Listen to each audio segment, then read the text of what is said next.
I believe it begins with Eddie Izzard. It does begin with Eddie Izzard, yeah. And so Eddie Izzard begins to answer the questions. Suddenly, Liam's up and he's upturned the table. He is absolutely livid, screaming about what is Eddie Izzard doing on this, we're Oasis, he went back crazy. And Liam punches me in the face. And then he punches me in the face again. You must have been gutted. So I picked Liam up, literally physically picked him up. I mean, a good slap down the jaw, man, will change his mind. There's nothing better than singing them songs, man, to the people. And he just turned around and said, "You're fucking fired." Liam brought the darkness. And yet without that darkness, well, you're a pop group. He had properly messed the dressing room up. Noel, I'll sing my songs. That's when the sibling thing became a power thing. The band were finished. It just took 20 years to happen. The last 2 months, you guys have really listened when I've asked you to subscribe. Thank you so much. Now, the next step is to ask you on YouTube to hit the reminder notification on my homepage. Without that, you'll miss out on my videos, and we wouldn't want that. Make sure as well that notifications are set as on YouTube or it won't work. If you're watching on Spotify, please hit follow. Iain Robertson, welcome to the show. Thank you. Heretics. You're one of Never them. Saw myself as a heretic, frankly. Well, not sure I'd see myself as a heretic, but here we are. Well, we'll let the audience decide as this goes on. So tell me a little bit. Just look, you were was it the tour manager for Oasis? It was my initial role with the band was as their head of security. Right. But in the period between my interviewing for that job and starting work, there were some challenges that the band faced, and so Marcus Russell, their manager, who I knew from Johnny Marr, and we were friends already, he shifted the brief. He said, "I need you to coordinate security, but I also need you to road manage the band." So effectively, Margaret Mouzakitis kind of handled all the production elements of our shows, and I handled all the band movements, press, promotion, TV, radio, that kind of stuff, and then moonlighted as head of security. Tell me about the first time you watched them live. Well, I mean, the first time I saw them play, I was in New York City with a band that I'm fairly confident nobody watching this podcast will have heard of. They were called XCNN. Tim Braccenno, who was formerly of the Sisters of Mercy, who perhaps some people have heard of, and All About Eve. Anyway, he had a band called XCNN. They were playing at the New Music Seminar in a venue called The Wetlands on the Lower West Side of Manhattan. And I was tour managing them. And coincidentally, on the same bill that night were Oasis. We were playing it, and Wetlands is a tiny place, 100 people max. And so the first time I saw Oasis was as a part of that show. And if you can imagine, this is 94, very early 94. It's a very small club. None of their dreams have come true, right? I mean, frankly, nobody in America's heard of them. And so the anger, the energy, all of those things that the world learned that Liam brought, he brought. And quite frankly, everybody in that room, including me, was, pinned to the back of the venue and lobotomized. They were extraordinary. They were extraordinary. Wow. Okay. And then I wanted to ask you about crystal meth as well. Well, there you go. Now that actually, Andrew, you see, look at this. You can tell you've done this before. It was the crystal meth incident, the crystal meth incident, which was the incident that shifted Marcus's focus from my being their head of security and road manager. So basically, at the point at which I was interviewed, which was immediately after the gig in New York, they were in the same hotel that we were. So Marcus and myself and Bonehead and Gwigsy had a drink after the show, and I said, "Look, I really want to work with the band." That happened. And then in between that interview and my starting, the crystal meth incident, and because the wheels had come off, and because nobody within the touring party, or none of their duty responsible adults, because Marcus wasn't there, had the I don't know, strength of purpose, experience, whatever, to hold the wheels together, to hold the thing together. And so, as is well documented, Noel disappeared. What perhaps is not so well known is he disappeared with the entire tour float. So every penny that the band had to sustain them over in the US was taken by Noel when he disappeared, in disgust at the fact that his band, and that's the way he's always seen it, had failed to deliver at an event and on an evening and at a show that was considered to be absolutely critical, for their future sort of development in the US. Didn't turn out to be the case. It made no difference at all. But so I wasn't there for the crystal mess. Right. What was the incident, the mess? The incident's very simple. Crystal meth is not coke. Yeah. And Oasis are a coke band. We're a coke band. I'm sure that's not true now either. And in Los Angeles, certainly in that era, in the sort of mid-90s, coke was becoming very hard to get your hands on through the normal routes and channels that a rock and roll band might have, which is some small-time dealer in a nightclub. And the blunt instrument of choice was crystal meth or crack. And so they ended up with crystal meth, thinking, how bad can it be? And they found out how bad it can be, because, literally, they couldn't perform. And Noel was absolutely furious. He knew what was at stake. And again, as a result of it, well documented, came off stage, pretty much threw his toys out the pram, demanded the tour float, and took it and disappeared. So was it him on the crystal meth, or he was furious because the other Liam was on it? I think none. He would have dabbled. My understanding, having been told the story after the event, having been told the story by the band after the event. Mm-hmm. Okay, so there's versions of the story. They had a couple of days before the show, and they partied before the show, and Noel kind of pulled the drawbridge up at a sensible time. He thought, okay, now's the time to sort of rein it in, get a little rest, be ready for the gig, and I'm sure the rest of the band will do the same. Well, they didn't. They kind of cracked on throughout, and so Noel was in a position where he was able to perform, and then also was aware of the fact that the rest of the band were not able to perform, and had to bear witness then, of course, to what was effectively a disaster. And he's incredibly patriarchal about the songs, their children, and to see them beaten to death in front of an audience was just, it was too much for him. The reason I asked about crystal meth, it's such an extraordinary drug. I had never even heard of. I don't know that much about music history, but in relation to musicians, because it's just you always think of these people missing teeth. They're zombies. That's where it will take you.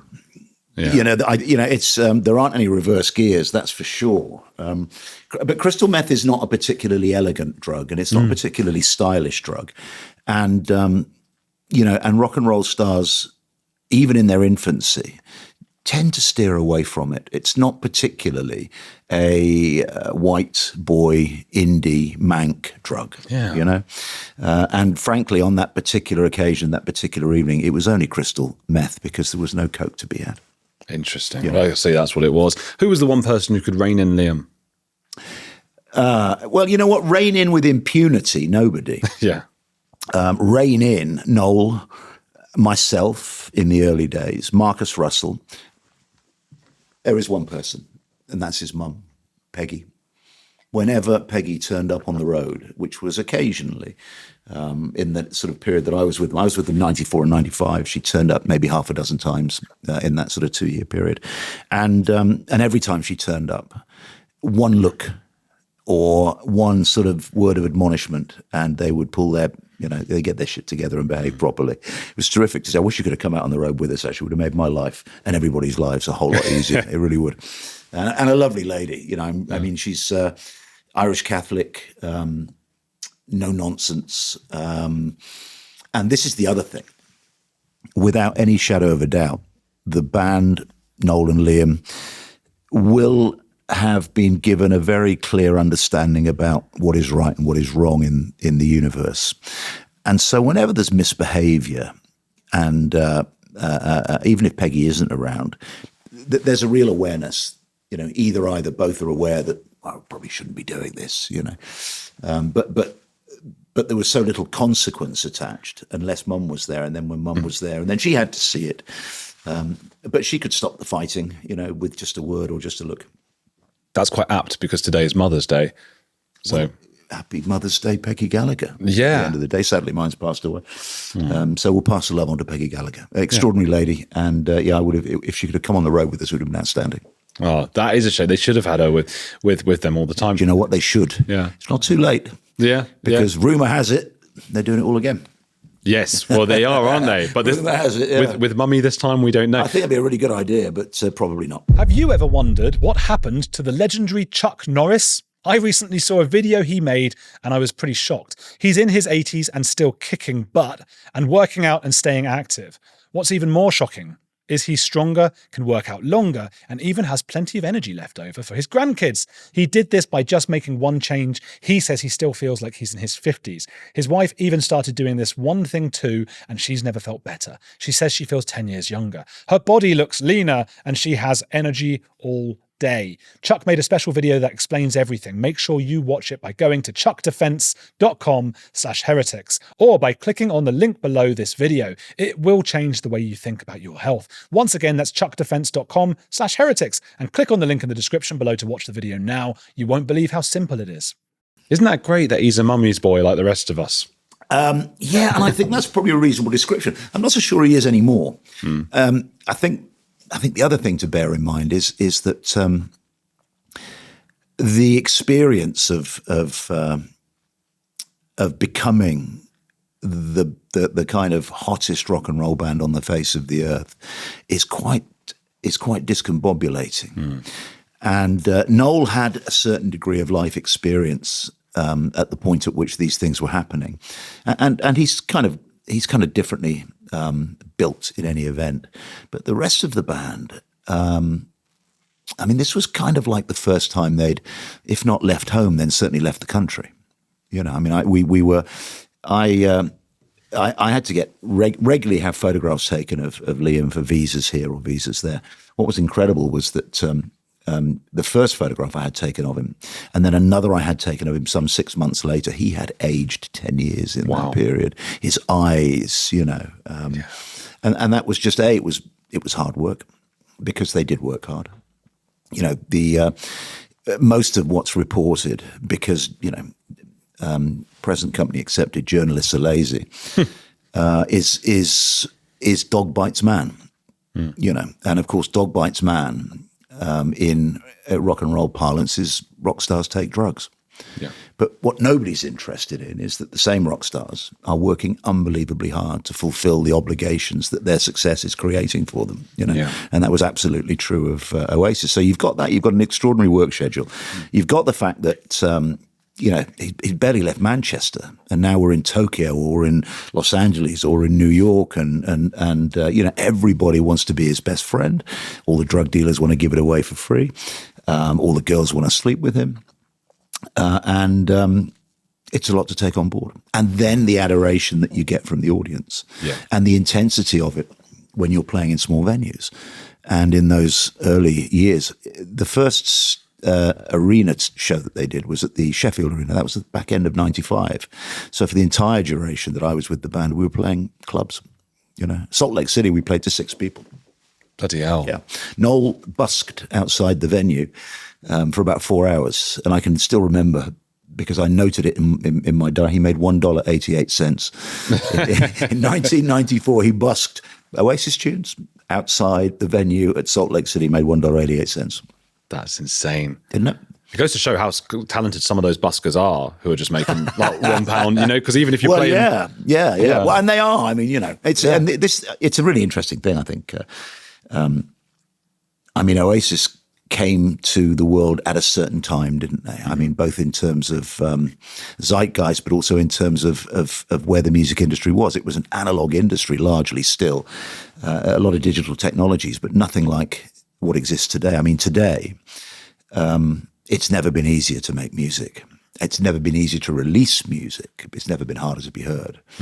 And then in addition to that, in our current cancel culture, quite frankly, if Oasis tipped up tomorrow, they'd be cancelled by Wednesday, right? Because, fearful record company executives and, everybody's got a job to lose.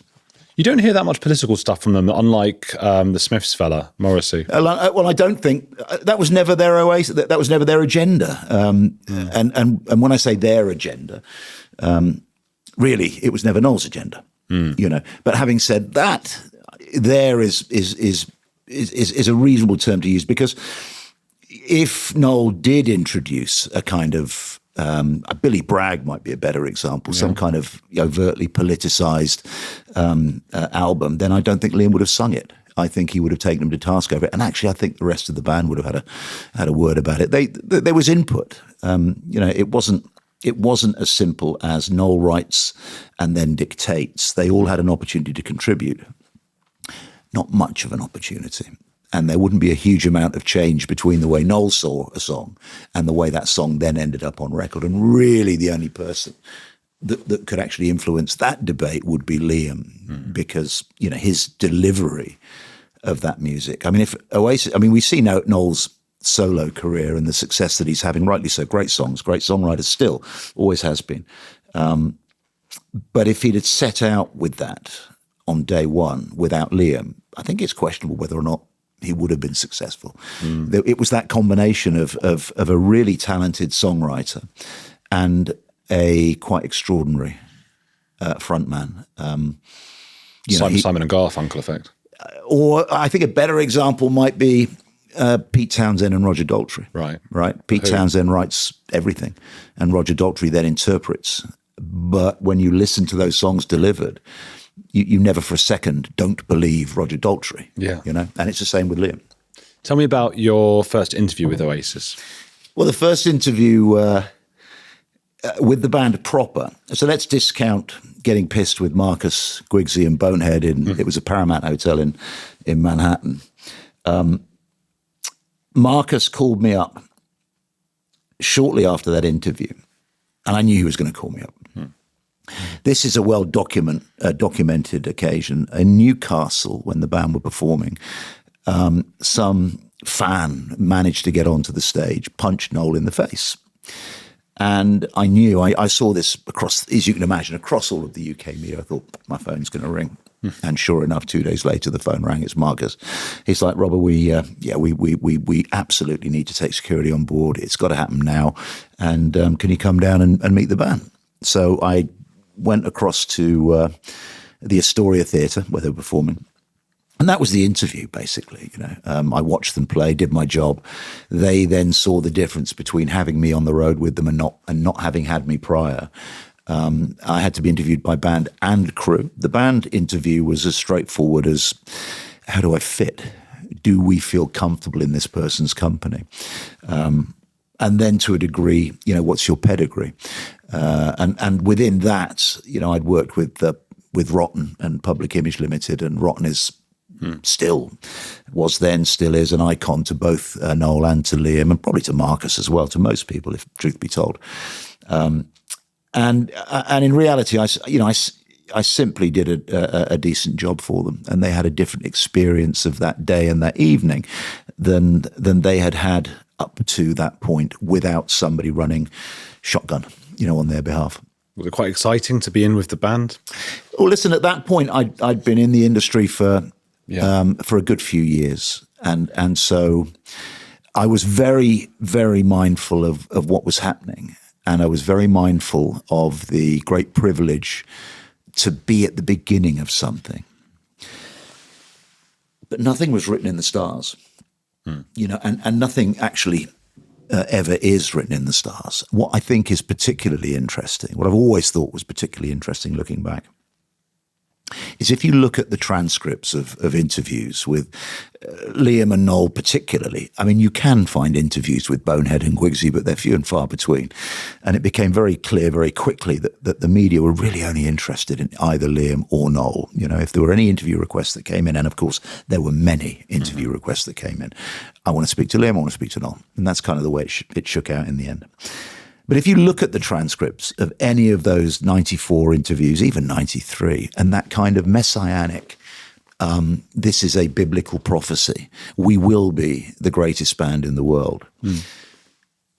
The reality behind the scenes is that they really weren't as confident as the words would suggest. And a really good example of that is, again, the first arena show that we did was at Sheffield. And at that point, we'd been playing clubs, theatres. Probably the biggest venue we played was 1,800, maybe 2,000 capacity. Sheffield Arena is 11,000 plus. And Liam, Marcus, Simon Moran, who is the head guy at SJM Promotions, who handled the band then, handles the band now. He said, let's take a look at the venue. So I'd been there before with other bands, but Liam had never been in there.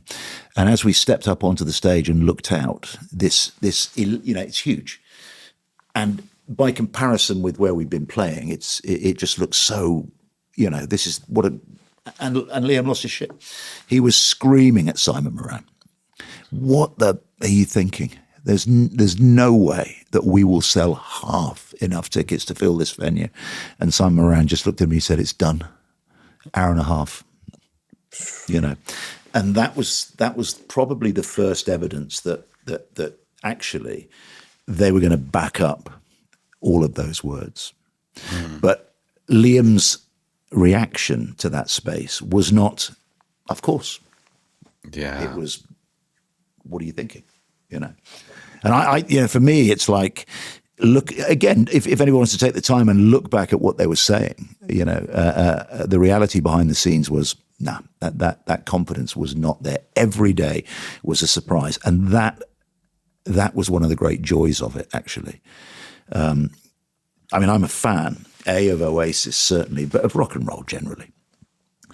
And so as I realized that this was something really special, not just because the music was great and they were putting in some just extraordinary performances in small venues, but then you saw the world wake up to it, and you saw these little postcards of evidence that it was happening. For me, the acid test was we were supporting REM. And we were nailed on for 4 shows. One of those shows was at Slane Castle, just outside Dublin. Now, that has a capacity of about 80,000 people, and REM had sold it. We were bottom of the bill, okay? So we helicoptered into Slane to get there early. And I guess we arrived at about 11 o'clock in the morning, and I think we were on stage, 2, 3, maybe even 4 o'clock. But we were there way before. Received wisdom at one of these events is that audience is there to see REM. And there is a crossover, definitely. There's an indie crossover between REM and Oasis, without a shadow of a doubt. But it's not that significant, I don't think. As we helicoptered in at 11 o'clock and I looked out the side windows, there were probably 50,000 people there already at 11 o'clock in the morning. And they were there to see Oasis. And that was when, for me, the penny dropped, And then the intensity of the performance.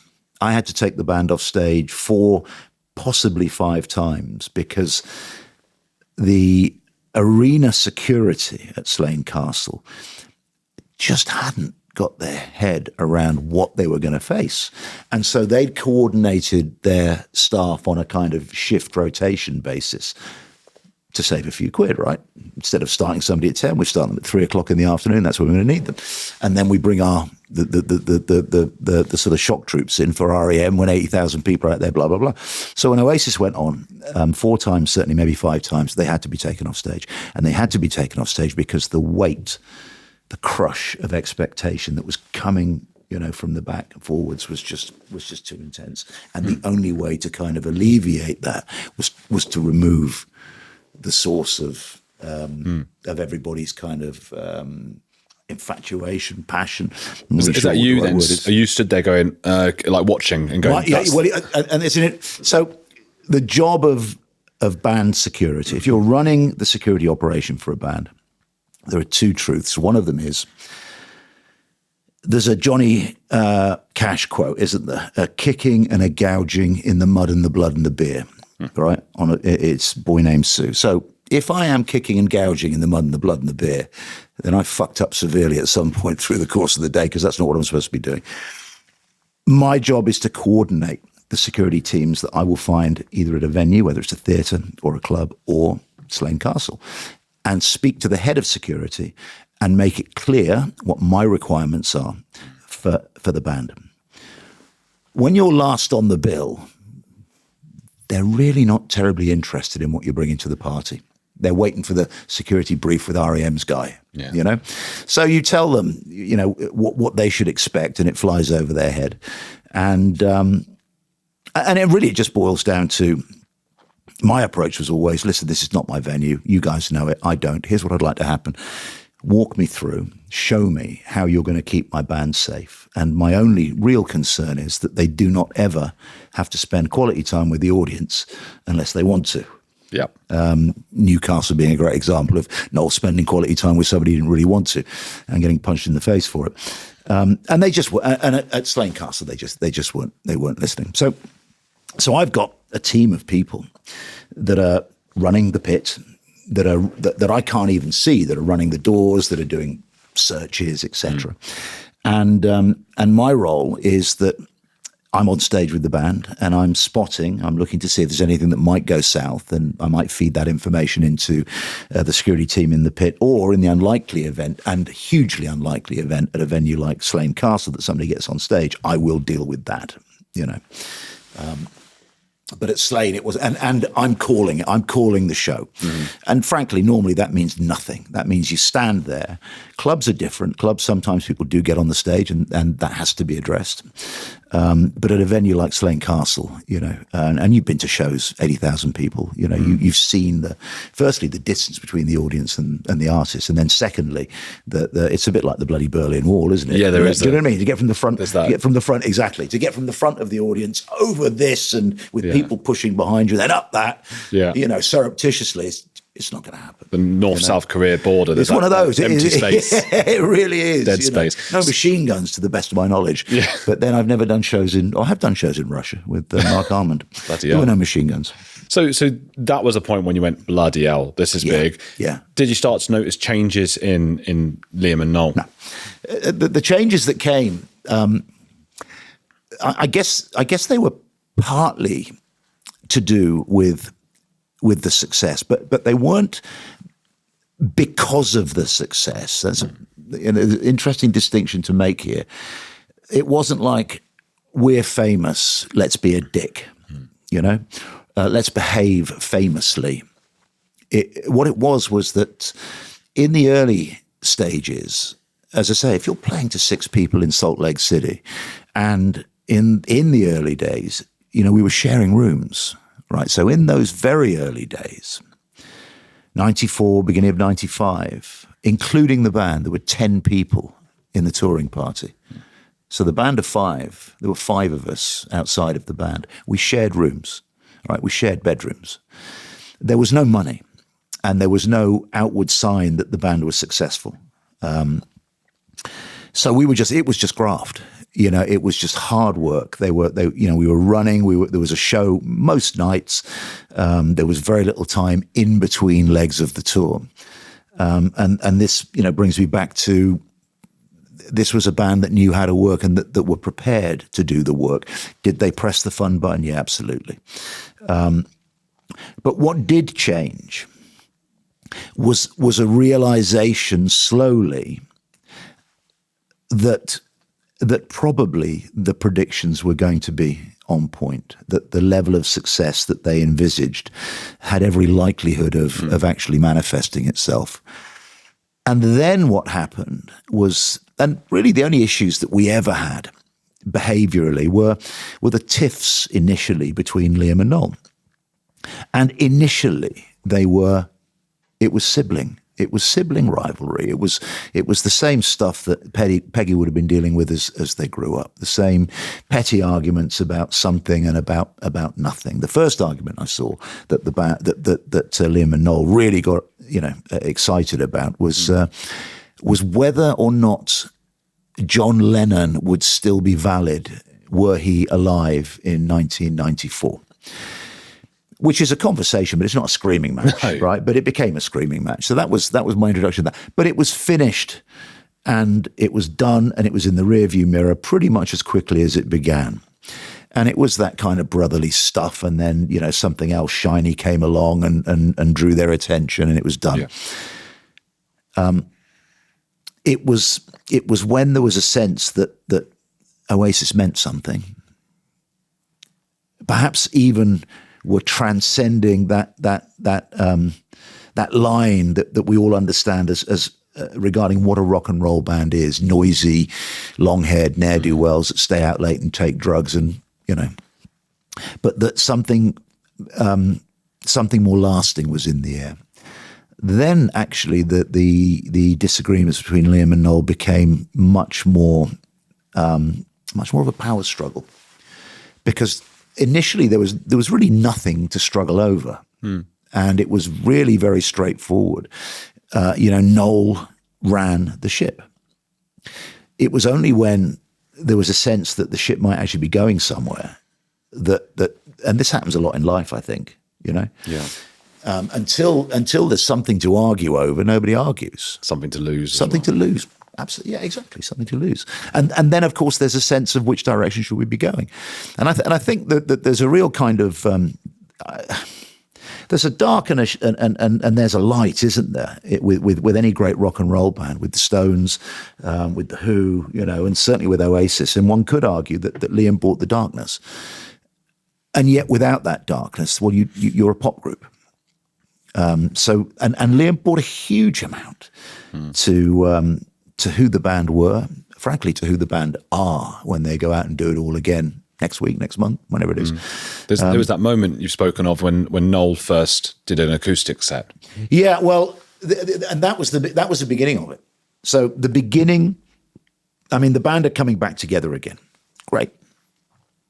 But if we look at the life of the band as being that first iteration, the initial moment where the end was written in the stars was in 1994, as early as 1994 at the Glasgow Barrowlands, and that was when we'd stayed up late, 2 or 3 days, nights, and then we flew up to Glasgow to do the show.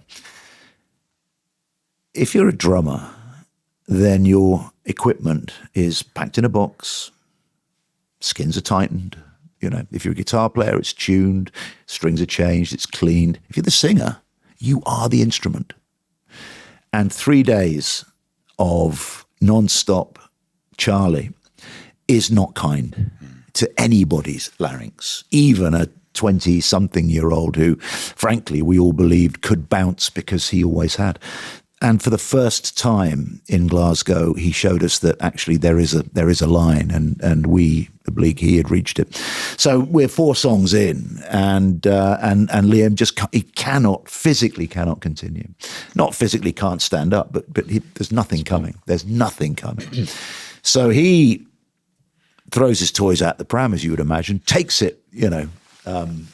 It is not the calmest response to what is really a first world problem, and the microphone ends up in the pit, you know, bounces off somebody in the security, and Liam just disappears into the dressing room, and I disappear after him, you know, to just trying to get my head around what's going on. It's just complete confusion on stage. You know, the band have finally taken a great interest in their shoes, so you know, Bonehead's looking down and Gwigsy's looking down, and you know.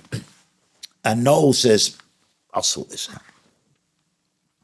So now Noel and I are chatting to Liam in the dressing room, which he's remodeled.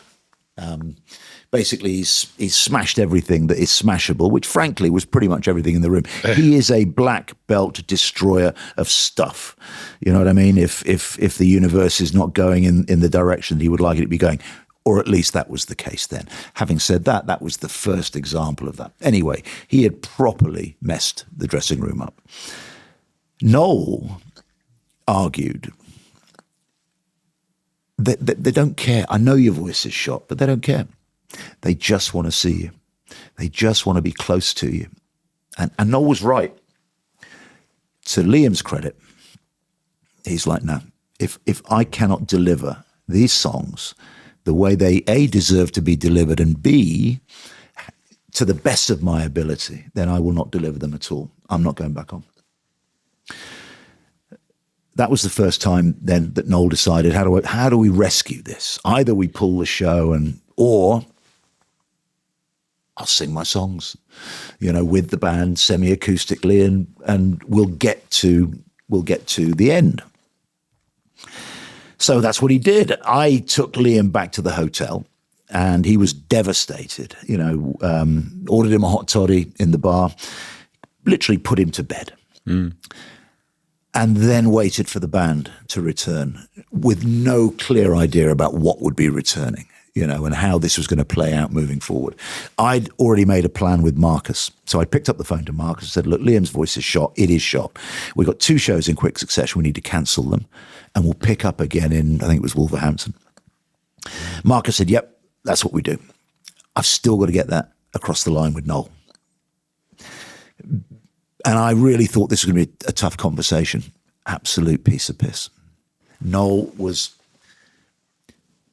he was over the moon at the opportunity that had been presented to him to sing his songs, to present his art, not through the prism of Liam, differently, rearranged, perhaps more gently, but the songs are there. And he'd really enjoyed it, as a result of which it was decided by Noel that moving forward, this then would be an integral part of any further show, i.e. at some point... I'm going to come up and do 3 or 4 tunes. That's when the sibling thing became a power thing.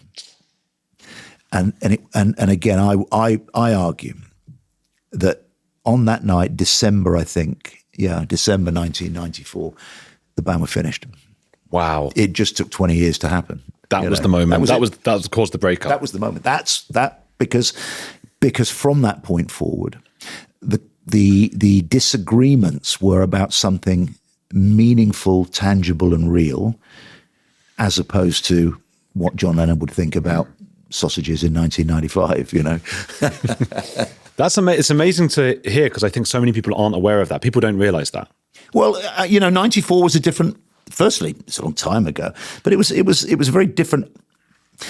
Of the however many hundreds of thousands, millions of people that are going to see Oasis in this year, next year, for as long as they carry on with this, some of them will be in ill-fitting Ben Shermans and inappropriate hairstyles, reliving 94, 95. Most of them will be from generations beyond. So there aren't many people that would have that even bore witness to Oasis in their infancy, and there are certainly even fewer people that bore witness to Oasis from a front row seat. So there's a lot of stuff that is ill understood. Of course, the other thing is that there have been accounts of the band at that stage. However, what's it George Orwell said? Any authorized version of events is public relations. It is not journalism. And frankly, pretty much everything that's ever been released, I think he said immodestly, with the exception of my book, is an authorized account of events. So it's airbrushed, and it's the band, or perhaps more importantly, or more realistically, it is the record company and it is the management structure controlling the narrative. The record label wanted your book stopped. They did. I got a very nasty letter from Sony Records lawyers, which is a pretty chilling thing. I mean, it took a year to write. Okay, because writing a book's a difficult thing to do if you've never written a book before. So it took a year to write, and then I actually invited the band to read it. I said, "Look, I don't promise that I'll make any changes, but have a look at it, and if there's anything that you really find offensive, then we can certainly have a conversation about whether it stays in the file." And they said, "No, we don't want to see it." Okay. Then I get the letter from Sony's lawyers. And then my publisher's lawyers have a go at Sony's lawyers, and then the long and the short of it is the book comes out. And the book came out because there is nothing untrue in there. That's all that matters. And that's all you can legislate against, isn't it? That's all you can litigate against. There was nothing in that book that was untrue. And then after the event, I bumped into Noel a couple of years after the book came out at the NME Awards, and first time I'd seen him since. We had a couple of beers together, and he said, "Look, He said, your book is the best account that anybody's written of my band," and it's the truth. And frankly, that's the only validation that I was particularly interested in. You know? Let's talk about how things ended for you, and I believe it begins with Eddie Izzard. It does begin with Eddie Izzard, yeah. Well, I guess it begins with Eddie Izzard. So we're in Paris, and not everybody. Noel has stayed at home, and Bonehead has stayed at home. So press and promotion then is being handled by Liam, Gwigsy, and Alan White. So Tony McCarroll's been sacked, and we have Alan White, on the sticks. Alan, Gwigsy, Liam, myself, and Linda from the record company have gone to Paris to do some press and promotion, and I'm road managing that basically. Quite extraordinary. I mean, we travel by Eurostar, and Liam certainly. Well, all of them have hit the fun button from the second we hit the train, right? So that they're having a good old jolly up, and we're off to Paris. It's a beautiful day. Let's get on the pop. We arrive at the Hotel du Nord. And this is no word of a lie. It was literally taped off by the French riot police. Okay, bomb threat. Wow. Okay, I don't think it had anything to do with Oasis. I don't think there was a kind of a mixed message. Oasis are going to be checking in bomb threat. There was a genuine bomb threat at our hotel. Right. There wasn't a genuine bomb. We get checked in. We start doing the press, and they keep drinking throughout the course of the day. We leave the hotel, the safe environment of the hotel, and we go to a nightclub to do the final interview. I mean, it's gone swimmingly. The French have loved it. Liam's been charming. Alan's been great. Gwigsy's rocked up and done the odd interview, which is extraordinarily rare, But they've been fabulous, and I'm just congratulating myself on what a great day's work we've all done. We arrive at the club. And it's a radio interview. They've got themselves set up at a table. And for whatever reason, Liam is being interviewed alongside Eddie Izzard. Okay? Very French, right? Mm-hmm. Very French. Eddie Izzard and Oasis, of course. Makes perfect sense. Oasis, as they say. If you've ever been to a French festival, it makes perfect sense. And they've got a funny way of saying Oasis. They go Oasis. Oasis. Oasis. Yeah, I've got a funny way of saying everything. It's French. Yeah, they do. Anyway, so there's Liam's sitting next to Eddie Izzard. They're doing the interview. Eddie Izzard was just about the beginning of his willingness to not play with, but to explore his sexuality and the way he presents himself as a sexual being, it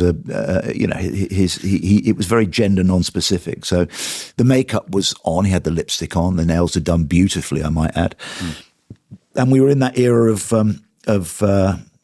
black, and I think they were latex trousers probably, and then a bright orange latex top, which is an awful lot to take on board for a young man from Burnage in Manchester. Yeah. And so, but it's all good. So they're bouncing off one another, and the interviewer is sort of sharing the spotlight reasonably equally, and so Liam is very relaxed about it all. Eddie Izzard speaks perfect French. And so Eddie Izzard begins to answer his questions in perfect French. Now the interviewer is just drawn naturally, I suppose, into sort of Eddie's world, and Liam's just sort of sitting there killing time, which went down like a knackered lift, quite frankly. And the next thing, I'm sitting at a distance just watching it all take place, thinking this is all good. Suddenly Liam's up, and he's upturned the table, this table, effectively, the one that you and I are working at, something very similar to this. He's upturned the table. His chair's gone backwards into the club. He is absolutely livid, screaming about what is Eddie Izzard doing on this, we're Oasis, we don't blah, blah. He went batshit crazy. He then turned, Gwigsy and Alan tried to calm him down. I tried to calm him down, and he was having none of it. And so he determined that he was going to leave. So I I turned to Gwigsy and Liam and Linda and said, you stay here. I'll go with Liam and I will try and work this out. So Liam and I disappear, and we ended up at a place called Lily La Tigresse, which is a wonderful bar. It doesn't exist anymore, I don't think. After what Liam did to it. Well, no, actually, he was always extraordinarily well behaved there because he wanted to be invited back. You know what I mean? You know, and also it was very hard to misbehave there. Yeah. It was just a great bar. Anyway, so we're in Lily La Tigresse, and we're having a couple of margaritas. They served the best margaritas in Europe. They served the best margaritas in Europe.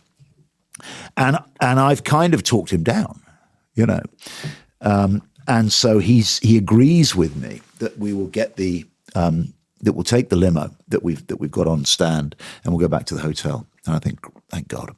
Linda turns up, and Linda decides that actually it'd be a better idea if we all go back to the club.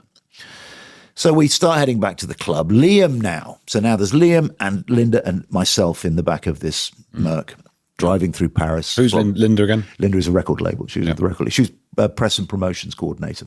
So she'd put all of this together, basically. Yeah. So the three of us are driving back to the club. I don't think it's the best idea in the world, but that's what we're doing. And Liam is taking umbrage with Linda about what had just happened. He's basically dumping fault on her lap, you know, choosing not to see the fact that Eddie was A, charming, B, articulate, C, speaking in French, you know.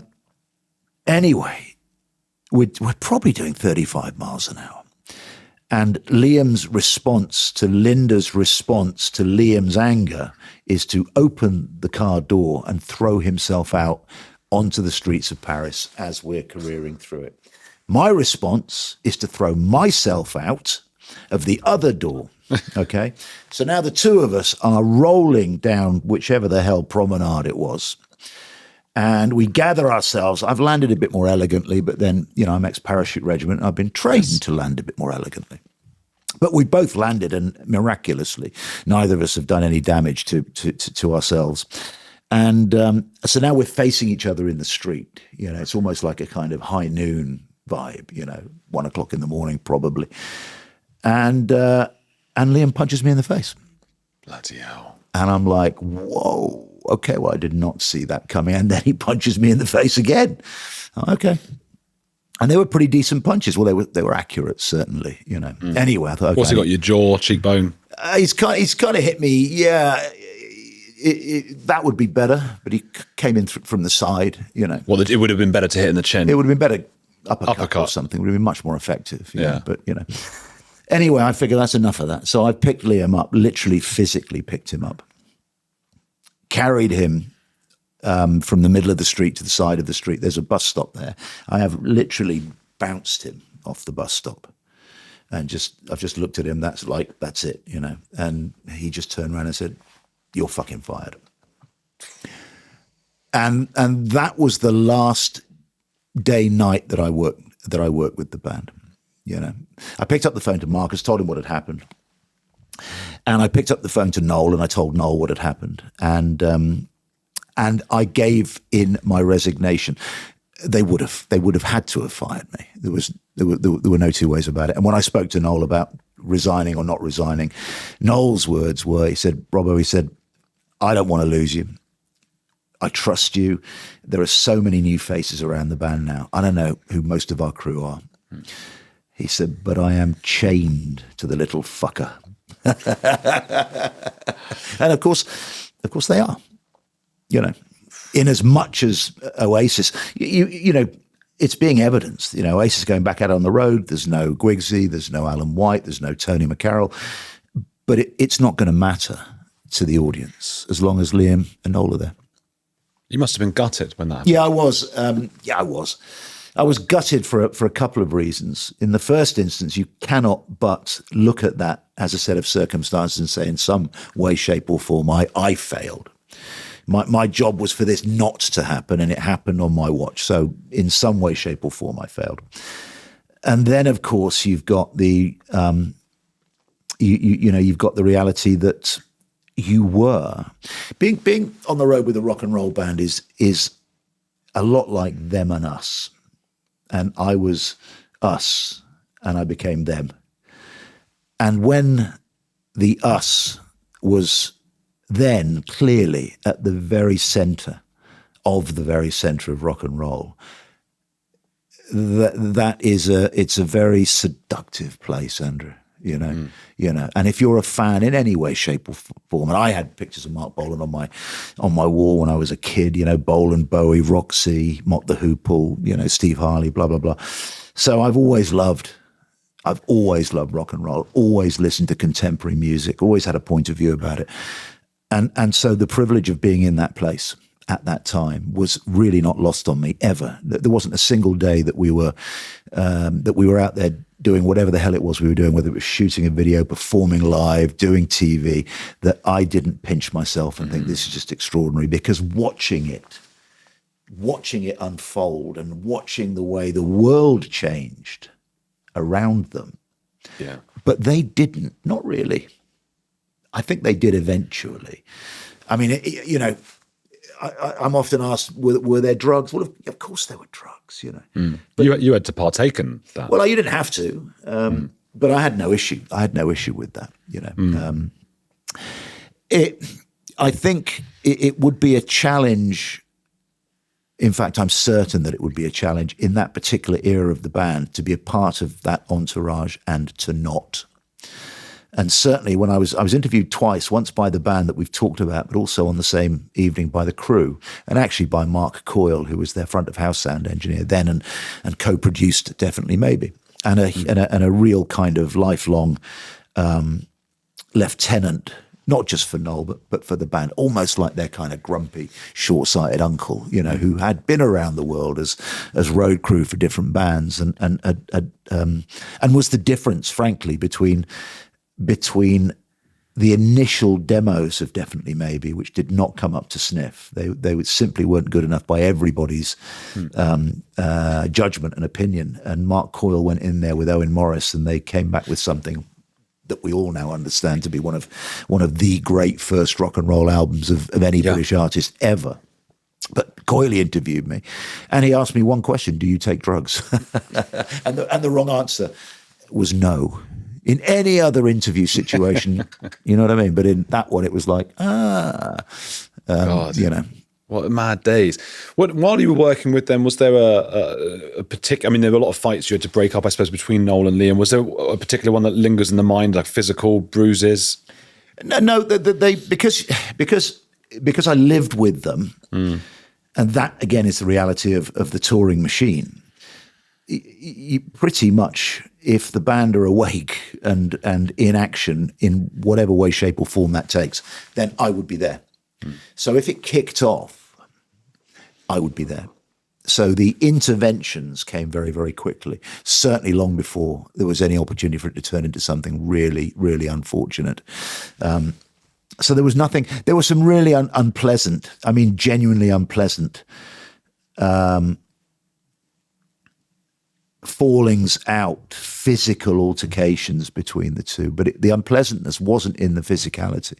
It was just in the energy that it brought to the room. I mean, it would suck the life out of any particular moment. And some of those moments were godlike. When we did, so let's go back to Slane Castle. We've helicoptered into Slane. Forget the fact that the band have had to be taken off stage 4 or 5 times. Actually, that's pretty vibey. You know, and for them, it's an indication that we're really beginning to make some, noise here. We can see and feel this now. And as I said, for me, it was the moment where the penny dropped. This is really going to fucking fly. But after that, we flew in, but we couldn't fly out because we didn't have access to a helicopter that had night flying equipment. So we then had to wait for a police escort because, of course, at the end of the gig, the 80,000 people clear out. And the police were like, there's 0 point in us going anywhere. And then the beer ran out. That doesn't happen very often. But the beer ran out because we're in a field. Yeah.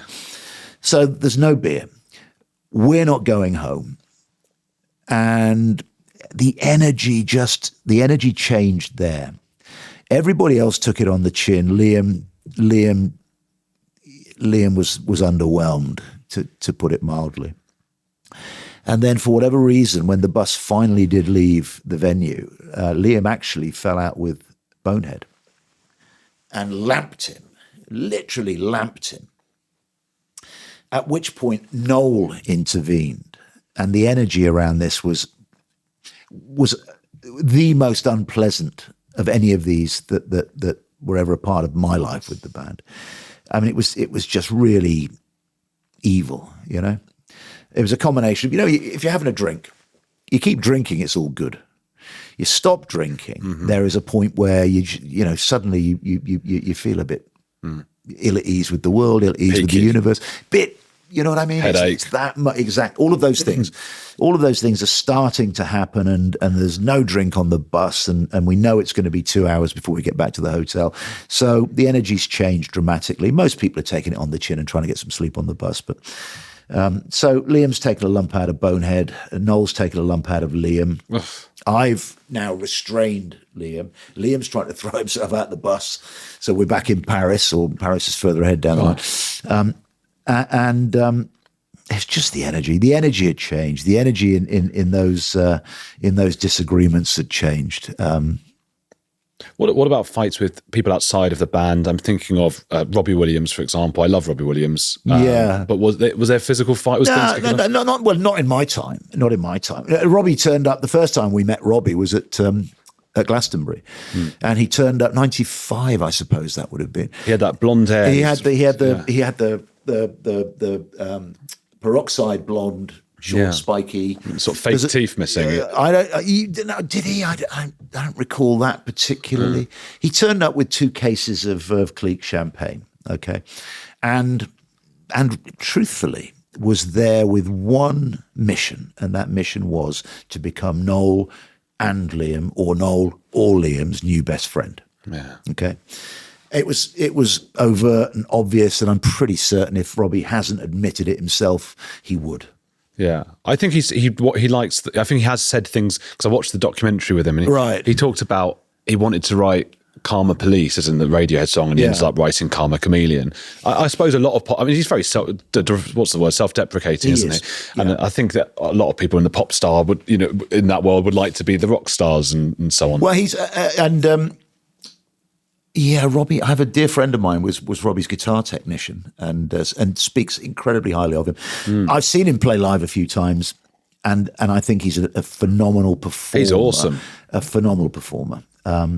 In that weekend around Glastonbury, I had a few engagements, conversations. Great guy, you know. I don't know him well enough to have an opinion otherwise, and I think Liam and Noel's opinion, in that very short period where he became the fat dancer, was just, you're trying too hard, Robbie. And truthfully, he was, you know. But I saw no physical between them. And very shortly after that weekend, we did Top of the Pops, Live Forever, I think. Maybe not Live Forever, maybe whatever it was. And Robbie was there, you know. So they were perfectly happy to allow him in. And just by the by, getting into that kind of Oasis inner sanctum was not an easy thing to do. And that isn't because I was there stopping people. I was there stopping the people that they did not want to be there. Robbie Williams, yeah, absolutely. Interesting. That's interesting. What about so Paula Yates? For those it was a while ago. For those of a different generation, who was that? So Paula Yates was I'm gonna say journalist. You know, she presented more than one music magazine program. I think she presented The Word. I don't know. I'm pretty certain she did. I think she was on The Word. She was on. Paula Yates was a journalist, married to Bob Geldof. Right. Very attractive, and frankly, really understood how the world works in terms of media, rock and roll, etc., and was something of an opportunist, without a shadow of a doubt. And we did the program later with Jules Holland. Yep. And for whatever reasons, Paula Yates was co-presenting that night. She wasn't the co-presenter normally, but she was co-presenting with Jules that night. Perhaps she'd engineered it. I have no idea. In any event, what was obvious to me as Oasis were performing was that she really had the hots for Liam, you know. And after the show, there was a party. It wasn't much of a party because it's the BBC, you know. But there was a party in a green room somewhere. Sure. And Paula was making moves on Liam. And I have to say this unnerved me, because Paula, again, she knows how the world works, and she had an agenda without a shadow of doubt. And quite apart from that, she's married to Bob Geldof, who needs it. Anyway, I sort of took Liam to one side and suggested that he give it a swerve, and he said, no, I'm all over that. She's way too old anyway. Anyway, a few weeks later, probably, we had a show at the Zap Club. We had a show in Brighton at the Brighton Centre, and then we were in the Zap Club afterwards, and Paula Yates was there. And actually, I warmed to her because Bonehead was about to become a father, and Paula was paying no attention to Liam at all, and was actually in with Bonehead, talking about the realities of how life changes in a very grown up and helpful way, and then B, I've got some clothes that whichever way this goes, boy girl would be ideal, and if you let me know where you are, I'll make sure that you get them. Really sweet. And I thought this has turned out okay. Anyway, we had to get to Middlesbrough that night, Brighton to Middlesbrough, go figure. So I had to pull the band together at about 2 o'clock in the morning to get on the bus to drive up the motorway to be there for the show the next day. And I'm doing this, and I thought I'm going to have this might be a tricky job, because they're having a great time. Yeah. And there's been a few lines involved, but everybody is, no problem, including Liam. About going up to Middlesbrough. About leaving the club, about leaving the party, about getting on a bus and driving to Middlesbrough. And so I thought, well, I didn't see that coming. So we wander from the bus to where from the club to where the bus is parked, and they're all getting on the bus, with the exception of Liam, who is gently fading into the shadows and then turning and then walking in the opposite direction. And I'm Liam, and he turns around, sees me, and he starts running. So I'm now chasing Liam, right? I'm chasing the chief bash street kid through the streets of Brighton, who's my employer. Just thinking, okay, this is more like how I saw the day going, and I just keep up with him. And we arrive at a hotel, and there at the hotel, in front of the main entrance, is Paula Yates, and it's like, okay. And I'm like, Liam, it can't happen. You have to get on the bus. And he looks at me and he says, no.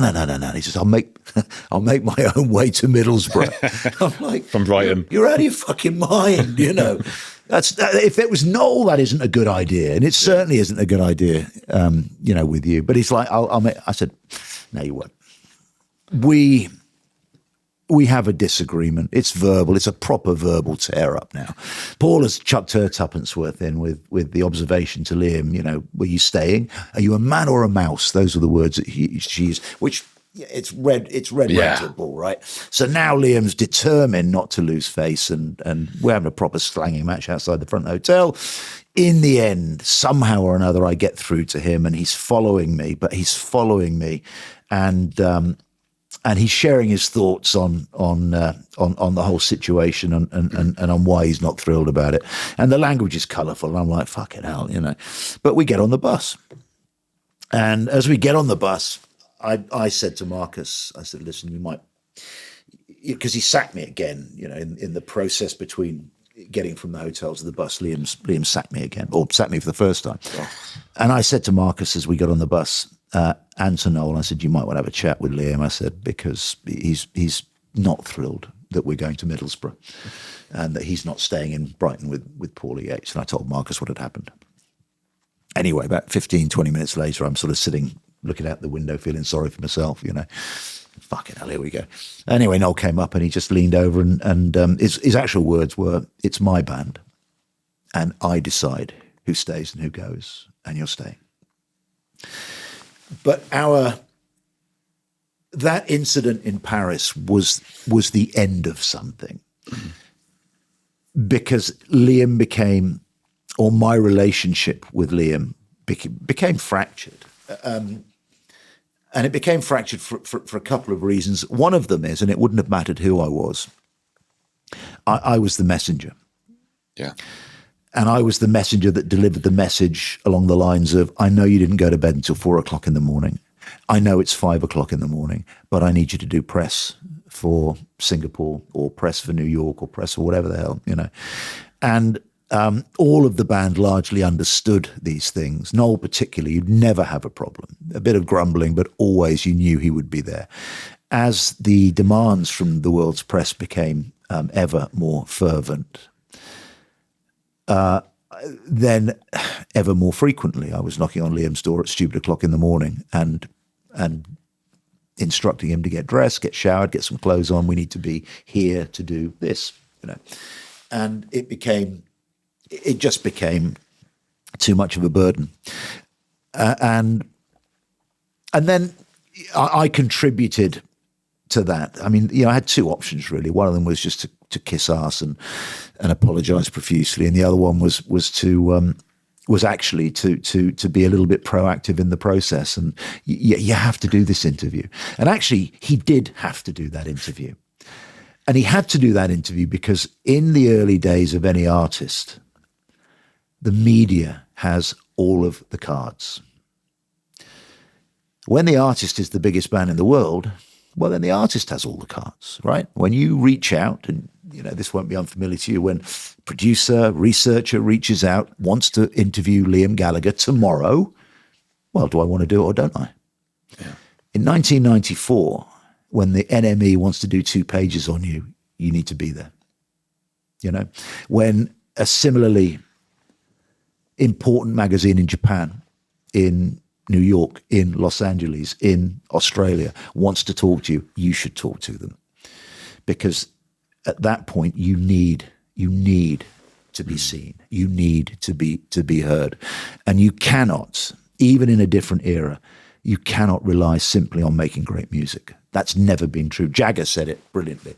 I don't care what they say about me on page 188 as long as my picture's on the cover. I like that.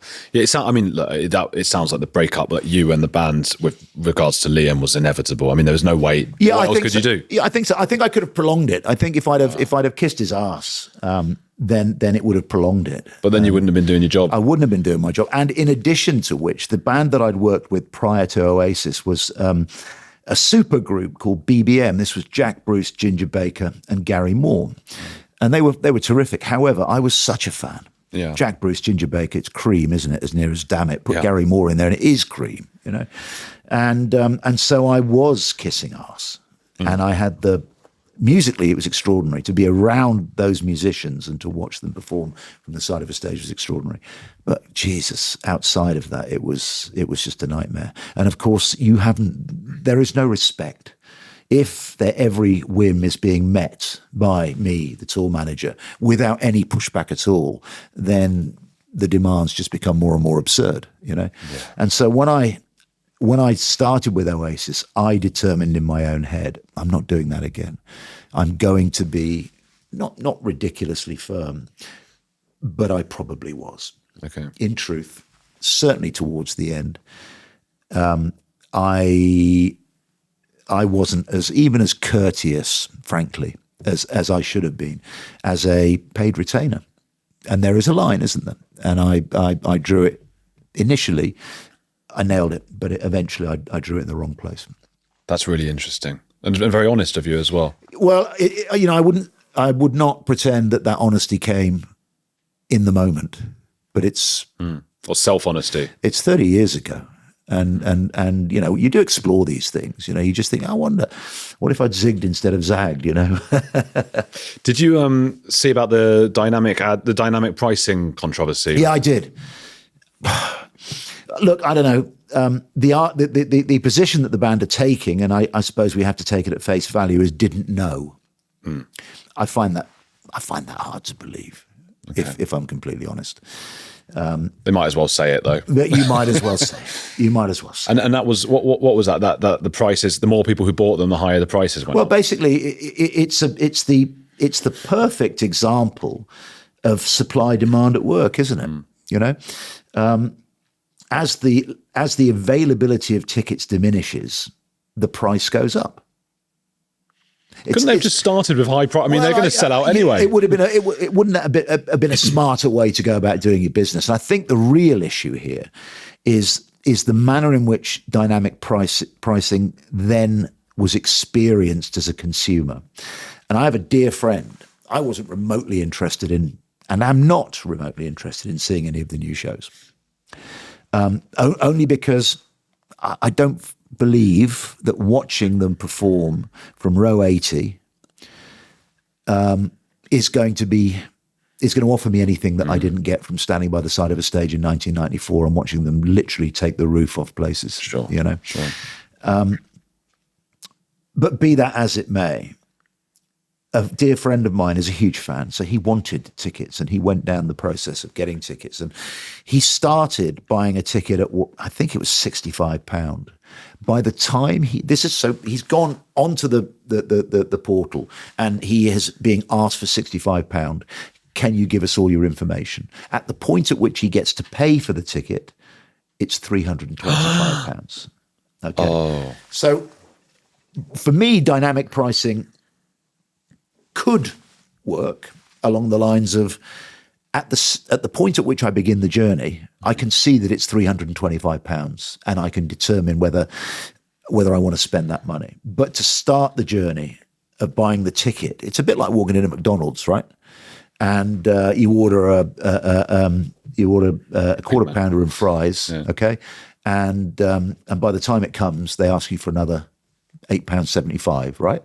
Well, things have changed since you made the order, okay? Or post First World Germany, when hyperinflation, right? Yeah. And literally the price of a loaf of bread would have gone up by 15 times in the time it took you to get from the front door to the checkout desk. That's great. You went from McDonald's quarter pounder to post World War Germany. There we go. Yeah. Well, it's just in deference to your highfalutin podcast, basically. I think so. But yeah, look, they've sold out anyway, haven't they? They have sold out. Oh, right. And you know what? The people that go are going to have a ball. And a lot of the people that are going to go will have never seen the band before. That's really important. Sure. And probably can't believe their luck. And those songs, in the main, have really stood the test of time. They're iconic. Yeah, they are. I've got one more question for you, but first, where can people get your book? Your best bet is to hit up Amazon. Yeah. What's it called? It's called Oasis. What's the Story? And then this particular edition has got a little addendum to it. The publisher put in Life on Tour with Liam and Noel Gallagher. Even my publisher has cut Gwigsy, Bonehead, and you know what I mean? I mean, there's the evidence. And what I would say, Andrew, is it's been reprinted. This is the third reprint. This is the one to get. Okay. And I say that if you're going to buy it at all, and I'm very relaxed about whether you do or you don't, but if you're going to buy it, buy the orange covered one, okay? Because there's some fresh work in there, and there's some really interesting memorabilia that I was able to transcribe and drop into the book. That's really cool. That's I like that. Yeah. I like that. We'll have a link below for it as well. Yeah. Tell me who's a heretic you admire. David Bowie.